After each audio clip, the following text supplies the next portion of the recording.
Joining me now to look at this from our Abuja studio is Bukola Adewumi, MD Next Star Bakery.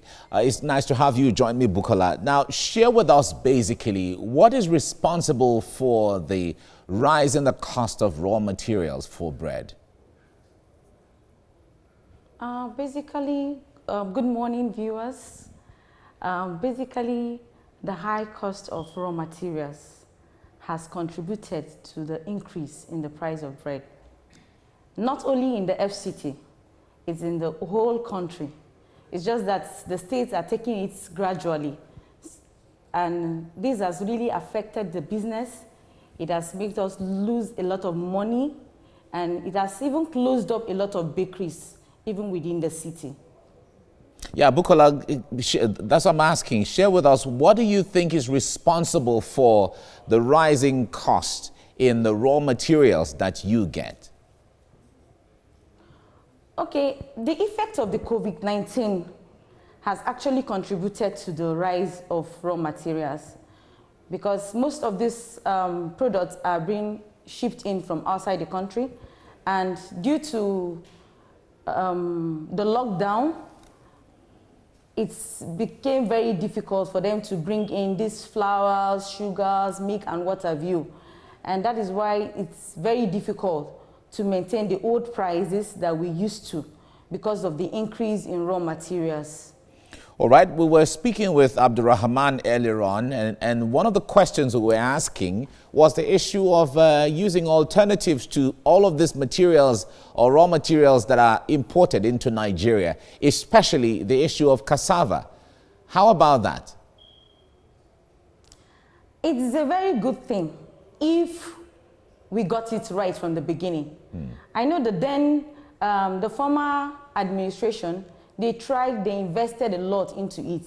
But at the end of the day, it just became washed down. It was just talk, and there was nothing to back it out. I think the present government should do a lot. They should revive this. We have our own.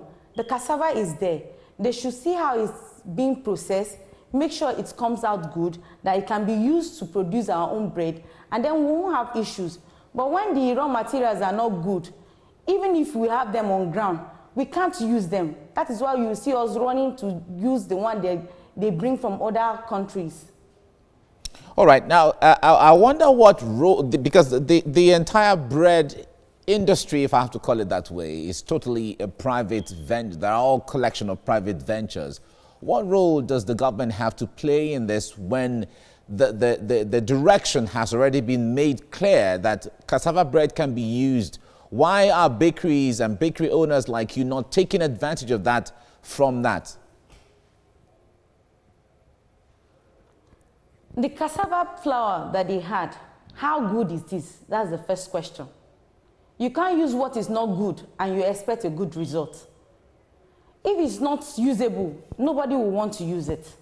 But if the government can assist farmers to produce it, we have a lot of land.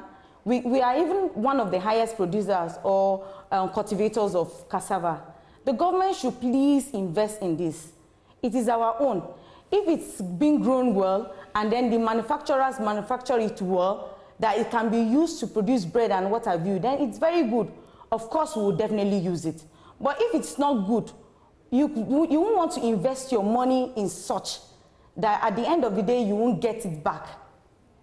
All right, is it likely, because when you talk about business and business ventures and all of that, would it be a good idea for some bakeries to come together, like bakery owners to come together, maybe form a cooperative society and then access loans to have some of these, you know, to venture into some of these issues that you were talking about, if the government is not coming forth for you? Yes, it's going to be a very good thing if we can get. But you know the Nigerian factors, even when you try to get, what is the Nigerian factor? I don't know. Access. A lot of factors are in place that is killing the businesses. You understand? Apart from the government investing in it, you just see that it's only the political portfolios that get the money and not the people that really need it. So if there is a way they can help, that the bakery owners can access this loan, get it and use it, it will be a very good thing. And it will help to boost businesses in Nigeria. Because, you know, a lot of bakeries are having issues. Not only the raw materials. The taxations is one of the things. Electricity is another thing. It's not easy to do business in Nigeria without the government getting involved. It's not easy. Bukola, share with us. Look into it. Yeah, Bukola, share with us, because there has been much talk about this issue of taxes and multiple taxes. How many layers of taxes do you have to pay before the bread goes out there? Can you share with us some of these? There are so many.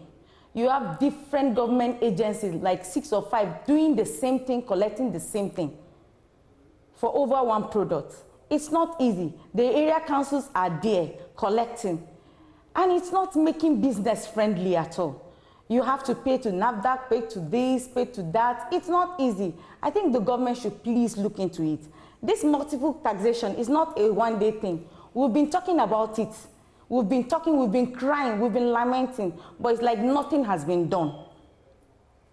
All right. In the lamentation and the crying that you have made, have you written formally to government? Have you tried to reach out? What engagements have your unions had with government? Okay, the Abuja Master Bakers in FCT here, I know they have gone round.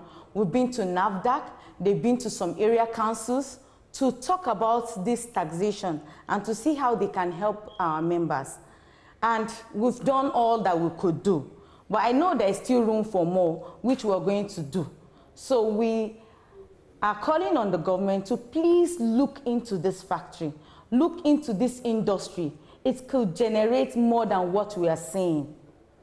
All right. Bukola Adeomi, thank you so much for your time on the program. It's really interesting to have you. All right.